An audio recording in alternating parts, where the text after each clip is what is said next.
Welcome back to CHOWTIME Pods. Your host, Red. I got a video today from the Modern King. Any single ladies over here? Sometimes I wish I was just like. Wow. It's okay. Your husband's hot. How long have you guys been married? What did he do wrong today? He works too much. I'm sure you're not complaining when you're sitting in that plush home, are you? Those highlights aren't going to pay for themselves. I do have bangs, and I know you have to fucking cut those every 3 weeks, so that is not cheap either. Really? Just to cut bangs? Okay. Can we say thank you to the hubby?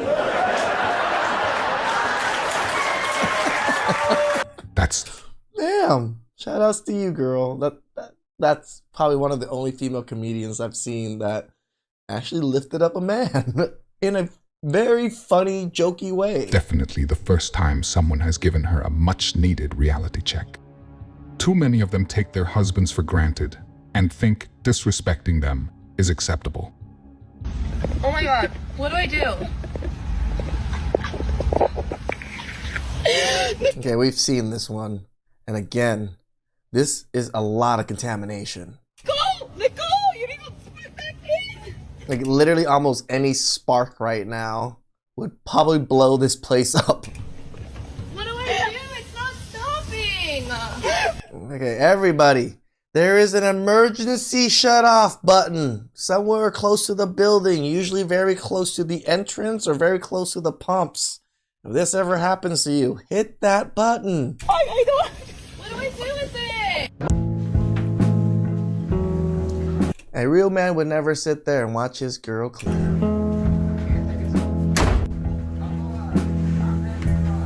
Mandatory vasectomies for baby boys. What?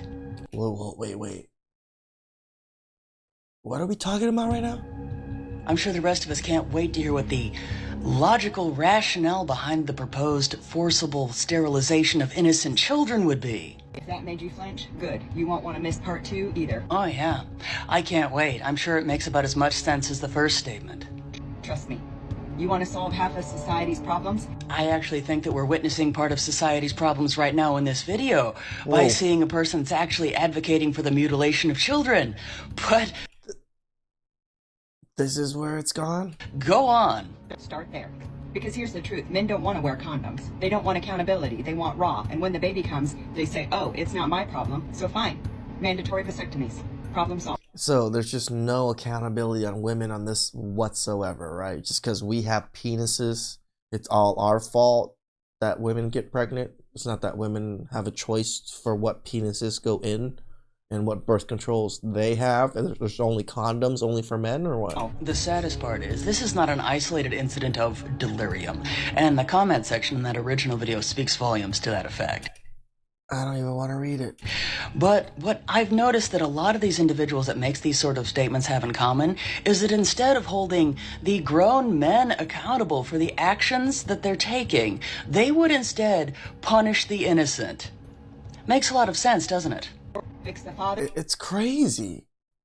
I'm sure you got pumped and dumped, lady. I'm sure there were some bad men in your lives. Doesn't mean you should be just snipping kids. What are you talking about? Fix the future. Well, here's something that some aren't going to want to hear. It's not just the fathers that raise these kids to be irresponsible. Part of the responsibility also falls on the mothers for their failings as well. And the only ones mad would be the ones that never wanted accountability in the first place. Actually, I believe that You just think people are going to be mad because they don't have accountability, not that you just snipped kids' balls off because you got mistreated by a couple men. that any human being that thinks rationally would find the proposed mutilation of one demographic of children to be not just offensive, but utterly reprehensible. So yeah, call it savage. But if we snip the problem at the root, we'd finally see what society looks like when women aren't carrying it all. I wonder if they know that some individuals used to believe in the sterilization of women and other ethnic groups for the betterment of society, and we've found that to be against human rights. But as long as it's against men, apparently that's okay. My date showed up with her best friend. They ordered the most expensive food and drinks. I said I had to use the bathroom. I hope Daddy's credit card works.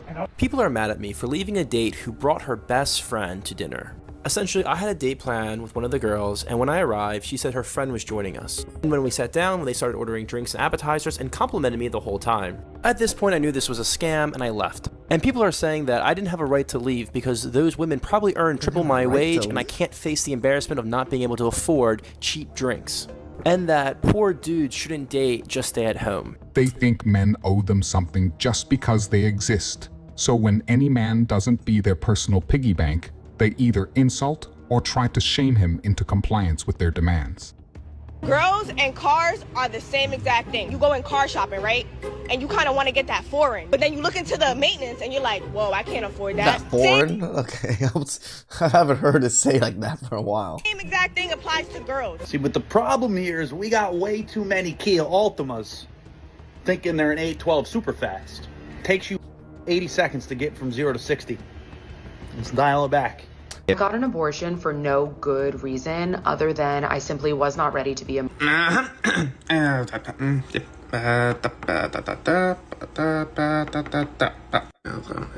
that was destroyed, especially for to meet an end to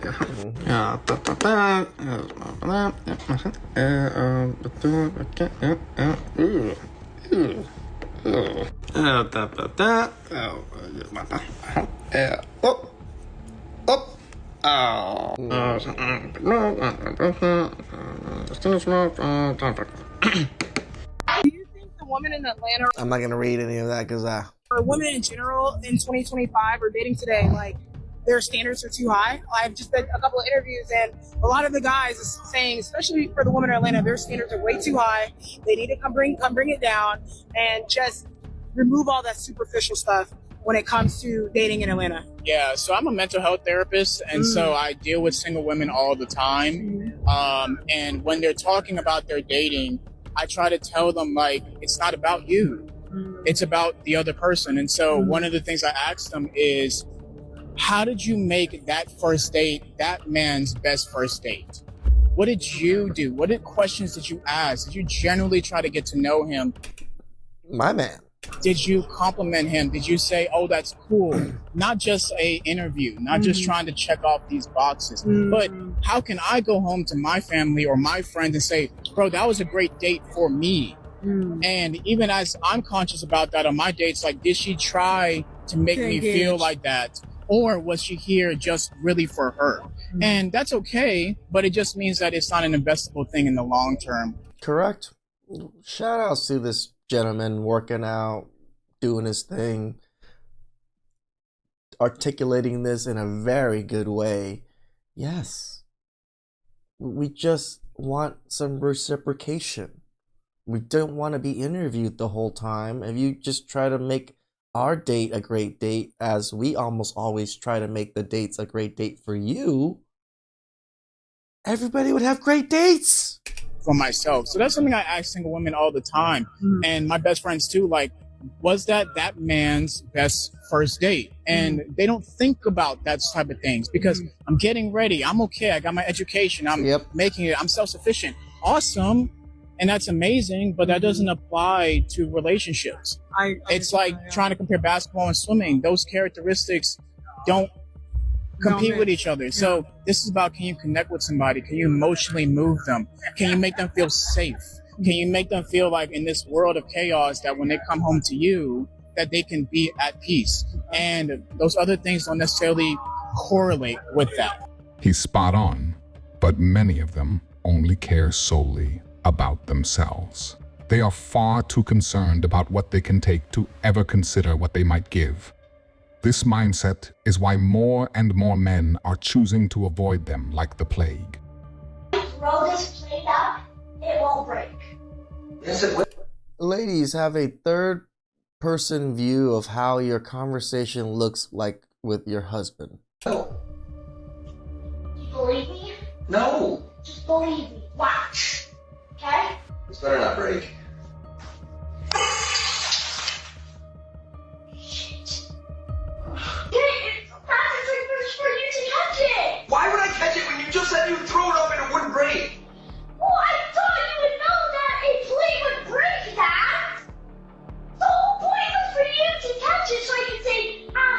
This little boy learned from his mother. That's right. You're supposed to catch it.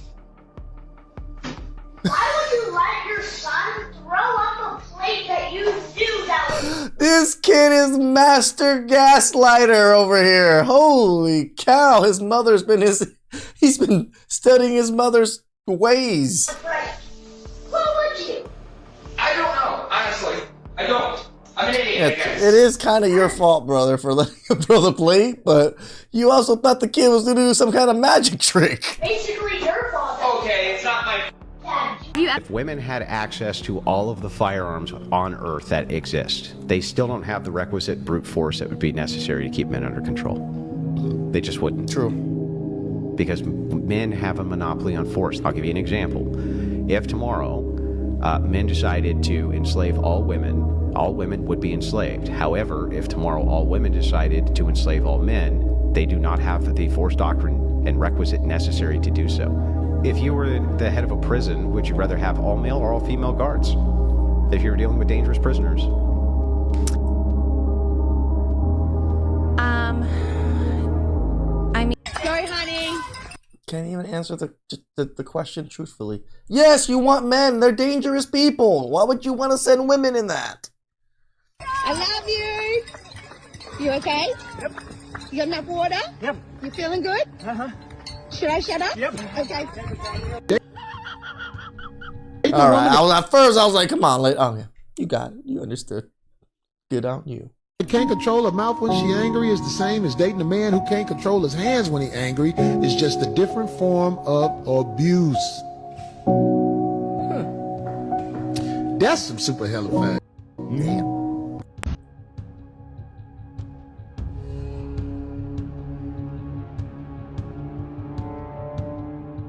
That guy in the truck's just watching the whole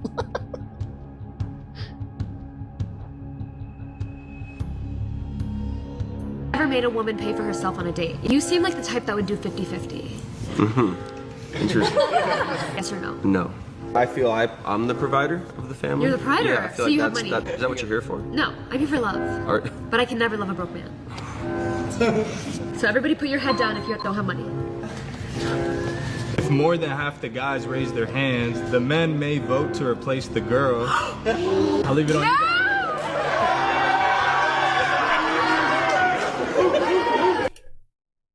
Be humble, but also understand your worth. And that's what happens when you get rejected. Tell me if I got like really fat or... You guys are you're not built like us. Guys can say to each other and guys are like, yeah, you know what? You're right. I gotta get my together. And women are just weak. So you say something, women are fragile. And here's they're also, no. Stupid. Well, here's the thing. There's a lot of truth to that. Women are, oh my God. Women are weaker and dumber than men. Weaker and dumb or emotionally intelligent? No. Women, in a lot of ways, you could just say women are pathetic. And so when you have to speak honestly, you have to talk to a woman like you would a child. Correct. Hey, sugar and a lot of carbs, they actually aren't that good for you.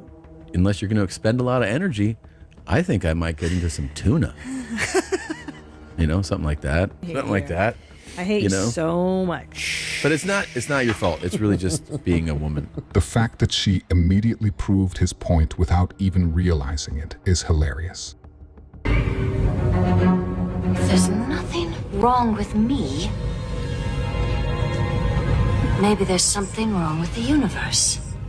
I don't want a man who's only going to judge me based on my size. You just called him short. We don't want a woman that's only gonna base us based off our height. I'm the same way he doesn't qualify for you. With your figure, a lot of guys you won't qualify for. Give me a second. That's okay. Do you want a hug? Okay, you guys are all just like really misogynistic. How do you define misogyny?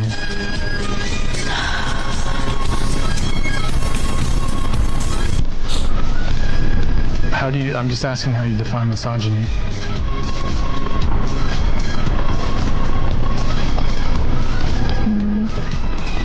Strong and independent.